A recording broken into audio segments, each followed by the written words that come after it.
How people pleasers promote bully culture. Bullying is a big problem these days, online, at school, at home, and in the workplace. Bullies are preying upon the vulnerable. There's even bullies in politics, pushing around their fellow politicians and oppressing their constituents. Bullies are nasty individuals who pick on those who they consider weaker than they are.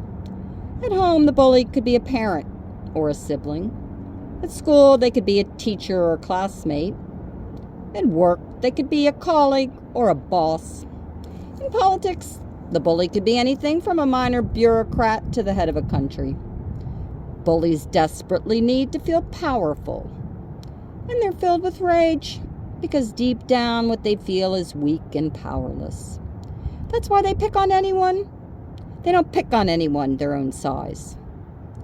Bullies are terrified that other people will discover their dirty secret. And that's why they try to bully people out and isolate them. The typical bully is terrified of anyone who holds any real power. Bullies feel threatened by the people who they push around because these people remind them of their own secret weakness. They're compelled to punish the weak because they're enraged at being reminded of what they themselves are lacking. But because bullies are weak, almost every one of them will back down at the sign of any real opposition.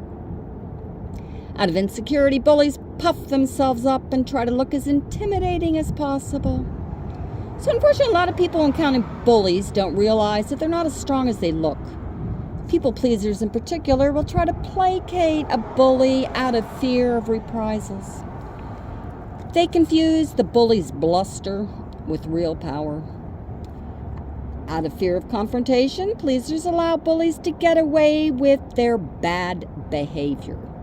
In that sense, they become enablers who turn their backs on the victim in order to avoid angering the bully. They don't realize what a weakling the bully is deep down, and how their enabling actually emboldens the bully to keep on misbehaving.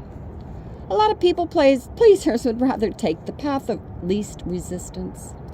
To go along with the loudest, the most aggressive person in the room, and sacrifice the one being abused. Out of fear of upsetting the bully, these pleasers end up rewarding the bully. For instance, allowing an unreasonable parent to oppress a teacher. Or it could be a teacher who allows one student to hurt another.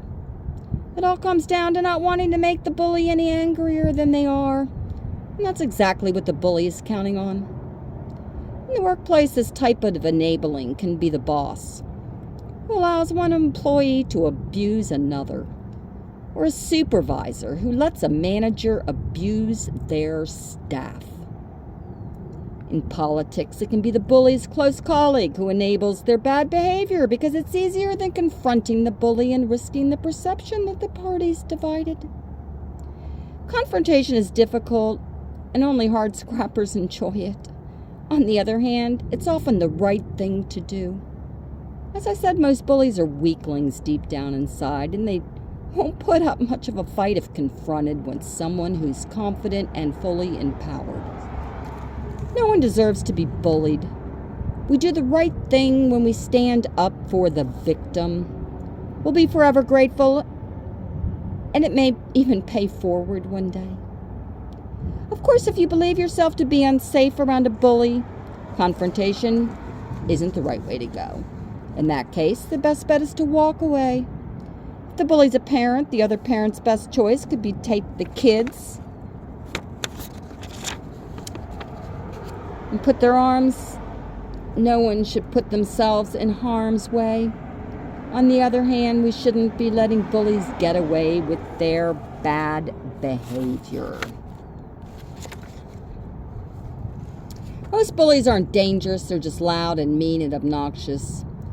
But some truly are sickeningly dangerous and harmful. Most bullies are afraid of any sign of real power. In a fair fight, anyone who opposes them would be likely to win, so go for it. People pleasers support bully culture by making it that much easier for bullies to succeed. People pleasers reward the bad guy and abandon the victim out of their own fears of confrontation and their need to please. Unfortunately, in these cases, they're pleasing the wrong person. Pleasers need to recognize that their fear-based choices are encouraging bullies and hurting innocent people. It's time for pleasers to be brave and start standing up to the bullies in their midst. And if that feels too dangerous, they can at least try to help the victims of bullying get away from the oppressor. If we stop being so fearful of angering the bullies around us, only good things will happen. If we stop enabling them and start dealing with them, these nasty individuals will find it harder and harder to get away with their bad behavior. With fewer enablers, bullies will have far fewer opportunities to push people around. And our society would be that much better for it.